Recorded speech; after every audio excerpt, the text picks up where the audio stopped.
রাজ্যে কিন্তু আতঙ্ক বাড়াচ্ছে করোনা, কারণ রাজ্যে হু হু করে বাড়ছে করোনা।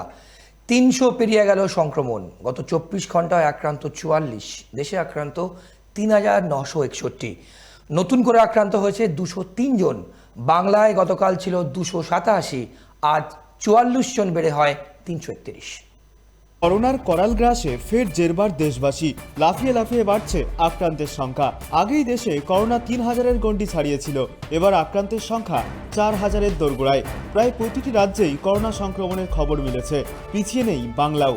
রাজ্যে আরও বাড়ল করোনা আক্রান্তের সংখ্যা।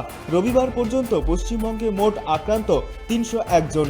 গত 24 ঘন্টায় নতুন করে আক্রান্ত 44। কেরল, দিল্লি, মহারাষ্ট্র, কর্ণাটক সহ অন্যান্য রাজ্যগুলিকে পিছনে ফেলে গত 24 ঘন্টায় নতুন সংক্রমিতের তালিকায় প্রথম স্থানে পশ্চিমবঙ্গ। 26শে মে রাজ্যে করোনা আক্রান্তের সংখ্যা ছিল 12 জন। শেষ 7 দিনে এক ধাক্কায় অনেকটাই বেড়েছে আক্রান্তের সংখ্যা।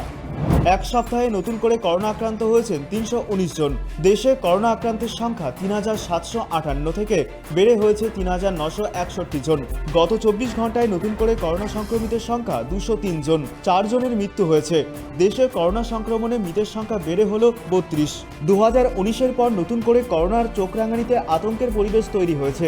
হু হু করে বাড়তে থাকা আক্রান্তের সংখ্যায় উদ্বেগ বাড়ছে চরমে। চিকিৎসকরা বলছেন, এখন কোভিড-19 সংক্রমিত হয়ে যারা হাসপাতালে আসছেন তাদের মধ্যে ক্রমাগত কাশি, গলা ব্যথা, বমি বমি ভাব এবং বমির মতো লক্ষণ দেখা যাচ্ছে। এর সঙ্গে কারো কারো কনজাংটিভাইটিসও হচ্ছে। তবে এখনো পর্যন্ত বেশিরভাগই বাড়িতেই ওষুধপত্র ও বিশ্রামে। তবে যাদের অন্তর্নিহিত কোনো স্বাস্থ্যগত সমস্যা রয়েছে বা রোগ প্রতিরোধ ক্ষমতা কম, তাদের ক্ষেত্রে কোভিডের লক্ষণগুলি আরও খারাপ দিকে যেতে পারে। Bureau report, tribe TV Bangla.